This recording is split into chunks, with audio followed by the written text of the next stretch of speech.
Assalamualaikum warahmatullahi wabarakatuh. قبل ذلك أحكي بالعربية أو أندونيسيا؟ عربية تمام. شيخي كما هو المعروف أن في استحقاق الإمامة علماء وضعوا الضوابط والمراتب. أولا أقرأ وأحفظ أكثرهم حفظا وكذلك أفقههم ثم بعد ذلك يليه مسن وما إلى ذلك. لكن وجدت في المجتمع أغلبهم قدموا أكبرهم سنا. فالمشكلة التي وجهت عندما عدت إلى قريتي وجدت أن أغلب الأئمة يقرؤون على مستوى أدنى من القراءة، يعني سواء كان في مخارج الحروف والمدود وما إلى ذلك في التجويد. وبعد ذلك يعني أجد حرج إنما أصلي صلاة التراويح، يعني أخشى يعني هل أصلي في بيت أم أصلي مع جماعة. السؤال يعني أيهما أفضل، أصلي مع الجماعة ولكن الإمام هكذا على مستوى قراءة هكذا وأم أصلي في البيت. تمام شيخ، جزاكم الله خيرا. طيب الله يبارك فيك، ونحمد الله سبحانه وتعالى الذي جعل لك الموضوع موضوع الدعوة بعد عودتك من الدراسة، فهذا يعني أول شيء تواجهه وأول تطبيق منحك الله سبحانه وتعالى بهذا الموضوع وهذا الواقع. Jadi ini bertanya salah satu di santri kita di PKU, ini termasuk yang senior, baru kembali dari Istanbul. Jadi ada beberapa santri kami yang di Madinah, di Mekah, di Tripoli, Al-Azhar, ini dari Istanbul. Ini baru selesai S1, akan nyambung ke S2, S3 insyaallah. Semuanya sama, ada yang dari akademia. Jadi pertanyaannya singkatnya, untuk menjadi imam itu ada kualifikasi. Nanti ada masalah klasik di masyarakat kalau di antara imam itu tidak memenuhi kualifikasi, sementara kita berada di belakang imam yang sholat. Pilihannya seperti apa? Saya coba bagi kepada dua bagian dulu ya. Yang pertama, fikih imam. Fikih imam itu ada urutan. Yang pertama adalah kematangan dalam fikih, afqahuhum, ya. Jadi yang paling faqih di antara para jamaah itu fikihnya dibatasi setidaknya fikih sholat. Jadi memahami tentang tata cara hukum-hukum sholat, bukan sekedar rukun dan syarat, ya, bukan sekedar rukun dan syarat, tapi juga dari segi pengetahuan tentang fikih sholat, tentang tumakninah, tentang pengetahuan jamaah. Nah, misal tentang pengetahuan jamaah itu begini, imam itu sebelum sholat biasa nengok ke belakang kan, ya. Nah itu bukan sekedar memastikan rapat dan lurus, tidak, tapi lihat siapa yang sholat. Nah, mungkin di belakang yang sholat itu ada yang tidak kuat bacaan panjang, ya kan? Ada yang sedang transit, ada yang mampir. Nah, kalau kita di sini karena i'tikaf, sertanya juga sudah terfokuskan, ya, dan sudah diinfokan dari awal. Kalau tarawih kita setengah juz, malamnya setengah juz, ya. Jadi rata-rata punya kesanggupan. Tapi di masjid umum tiba-tiba ngimamin setengah juz, nah, kayak di Malaysia kejadian. Di belakang makmumnya datang bawa sendal mau dipukul imamnya tuh. Karena nggak kuat gitu. Nah itu di masa Nabi kejadian juga. Ada imam, ya, satu riwayat disebutkan Mu'adz bin Jabal ngimaminnya Isya, bacanya Al-Baqarah sampai selesai. Nah, begitu nengok ke belakang makmum udah bubar. Itu di zaman Nabi tuh, ya, cuman beda wilayah. Jadi Mu'adz sedang bertugas ngimamin Isya, kata Mu'adz, ini jamaah pada munafik ini. Karena ciri orang munafik salah satunya malas sholat Isya. Hati-hati ya. Jadi kalau ada sudah perasaan malas sholat Isya, nah itu mesti khawatir. Nah boleh jadi ada kesibukan dunia yang terlalu padat sehingga lupa dengan akhirat. Maka jamaah marah dengar itu. Bukan kami munafik, kamu yang kepanjangan, kata imam ini. Maka diadukan pada Nabi sallallahu alaihi wasallam. Begitu diadukan, apa komen Nabi? Kurang lebih Nabi bertanya dulu. Nah inilah bijaknya Rasulullah, tidak pernah menghukumi, tapi memberi contoh bagaimana menimbang semua persoalan dengan jernih. Ditanya, kenapa Mu'adz, katanya. Wah, itu belakang imam saya, makmum saya munafik semua, katanya. Ya, ngimamin saya sholat isya, begitu saya nengok bubar. Ditanya jamaahnya, kenapa? Bukan kami yang munafik ya Rasulullah, ini Mu'adz bacanya kepanjangan. Kira-kira aja, katanya, kan mereka banyaknya berkebun, ya kan? Banyak beraktivitas. Orang-orang awam yang tak terbiasa panjang, begitu di belakang dibacain Baqarah, kan? Biasa main kulhu, sekarang Baqarahan, kan? Maka ditanya, Mu'adz, kamu kenapa baca Baqarah? Ya, maka kata Mu'adz, ya Rasulullah, saya kan pernah sholat di belakang Anda. Ya, Anda Rasulullah SAW bacanya Al-Baqarah, maka saya praktekkan. Maka kata Nabi, ya Mu'adz, saya baca Baqarah, makmumnya kamu, di belakangnya kamu, tapi kamu baca Baqarah di belakangnya siapa? Nah, itu yang penting kita lihat. Sehingga beberapa sahabat yang lain ada yang ketika mengimami itu praktekkan kulhu terus. Ya, sampai jamaah bosan nih, kasus lain nih. Jamaahnya bosan main kulhu terus. Ya, itu rakaat 1, rakaat 2 kulhu, 1 dan 2 kulhu terus begitu. Ya. Lalu diadukan pada Nabi. Begitu diadukan ditanya, "Kenapa kamu baca kulhu?" Nah, ini riwayat yang pernah kalau tarawih rakaat keduanya kulhu ya. Rakaat pertama misalnya baca surat apa, kedua kulhu, terus gitu. Itu ada sanadnya.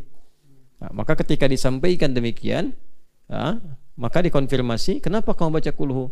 Kata sahabatnya, ya Rasulullah, di dalam surat Al-Ikhlas itu terdapat semua sifat-sifat Allah. Sedangkan saya senang dengan sifat Allah itu. Maka langsung mendapatkan hadis qudsi, ya, disampaikan, kata Nabi sallallahu alaihi wasallam, Allah mencintai engkau karena engkau mencintai sifat-sifatnya. Nah, itu sanad kulhu. Tapi jangan jadikan alasan untuk kulhu terus gitu ya. Karena nanti ada surat-surat yang lain. Nah, jadi yang pertama yang harus dilakukan itu faqih, paham dengan jamaah. Yang kedua, paham fikih salat kaitan dengan tumanina, ketenangan. Ya. Selain yang kedua, selanjutnya setelah afqah itu aktsaruhum hifdzan, yang paling banyak hafalannya. Ya, supaya enggak banyak subhanallah di belakang. Ya. Ada baca Baqarah, wa min haitsu kharajta fawalli wajhaka syatral masjidil haram wa haitsu ma kuntum, subhanallah belakang kan. Ya, ulangi lagi. Kemudian dibaca lagi wa haitsu ma kuntum, subhanallah. Kan ada 2 ayat tuh yang itu tuh. Ya. Fawalli wajhaka syatral masjidil haram wa haitsu ma, subhanallah gitu kan. Karena enggak dibetul-betulkan akhirnya imamnya bingung nengok ke belakang. Lalu apa yang benar katanya? Batal semua tuh. Ya. Jadi imam pun harus banyak juga hafalan. Baru yang ketiga ukurannya akbaruhum sinnan. Ya, yang paling senior. Karena banyak pengalamannya, biasanya lebih kedekatannya kepada Allah. Tapi ukuran pertama tetap, walaupun senior, fikih salatnya belum maksimal, dahulukan yang junior. Karena itu zaman Nabi sallallahu alaihi wasallam itu Ibnu Abbas itu dimuliakan walaupun masih kecil. Belum balik gitu. Ya, belum balik hafalan sudah Baqarah. Ya, sudah balik masih kecil itu Nabi meninggal usia masih dini, 13-14 tahun lah. Kurang lebih. Tapi Umar sudah menjadikan beliau salah satu ahli fatwa. Itu Ibnu Abbas radhiyallahu taala anhuma, dan mimpin salat, mimpin pasukan juga. Ibnu Abbas itu. Ya, salah satunya apa kelebihannya? Jadi penguasaan kepada Al-Qur'an. Nah, sekarang pertanyaannya, tadi ada pertanyaan intinya, kalau satu kondisi di masyarakat imamnya tidak seideal seperti yang disampaikan. Apalagi ini baru pulang dari belajar, biasa baca-baca yang enak, yang panjang, hafal Quran, tiba-tiba bermakmum di belakang yang bacaannya kurang maksimal. Ya. Nah, bagaimana kemudian menyikapinya? Pertama, bersyukur kepada Allah. Itu dulu. Karena dihadiahi objek dakwah.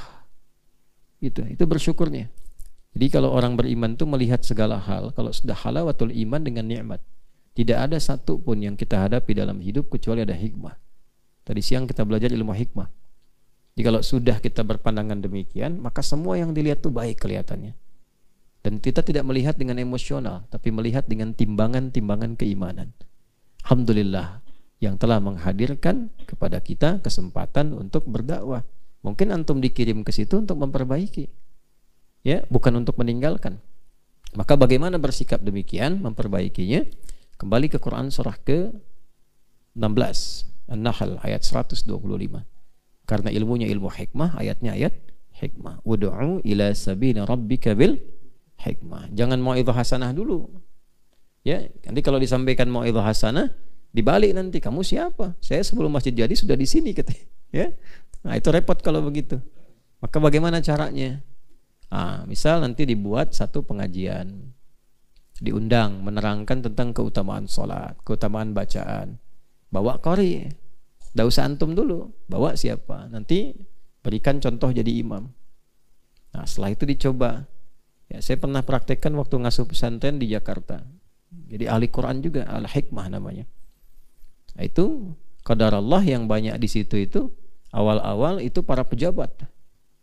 Itu yang bangun masjidnya, kemudian support pesantren awalnya itu. Nah, karena menjabat di kantor ingin menjabat di masjid. Jadi imam di kantor ingin jadi imam di masjid. Nah, saya baru datang ke situ, wah, pengen jadi imam.